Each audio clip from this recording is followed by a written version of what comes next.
Oui, Monsieur le Président, mes chers collègues, je vais répondre à ce que j'ai entendu et je vais essayer de le faire avec le cœur. Parce que la forêt des Landes de Gascogne, elle est à 80% privée. La plupart des propriétaires sont des petits propriétaires qui doivent attendre 50 ans pour pouvoir réaliser leurs biens. S'il n'y a pas eu une tempête, s'il n'y a pas eu un coup de vent, s'il n'y a pas eu un incendie, s'il n'y a pas eu des scolites, s'il n'y a pas eu tout un tas de choses et qui permet qu'ils réalisent leurs biens sur 5 hectares, 6 hectares, peut-être quelquefois 10, mais c'est le bout du monde, et c'est le petit-fils qui récolte ce que le grand-père a semé.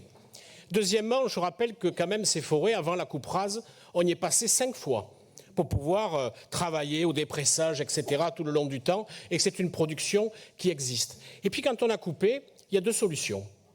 Ou on replante aussitôt, ou il y a ce qu'on appelle la régénération naturelle, qui fait que ça se fait tout à fait naturellement et qui donne d'excellents résultats par rapport à ça. Et puis je vous interroge, quand un pin a 50 ans, est-il dangereux ou pas lorsqu'il y a des coups de vent de 75 à 120 km/h?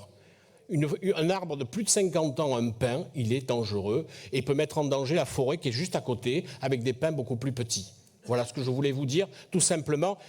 Je suis maire d'une commune qui a 500 hectares de forêt communale.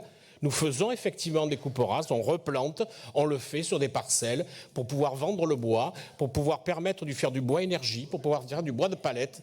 Voilà que c'est... Ah madame, ne pensez pas que beaucoup de gens s'enrichissent avec la forêt. Ils gagnent juste un petit peu de génération en génération.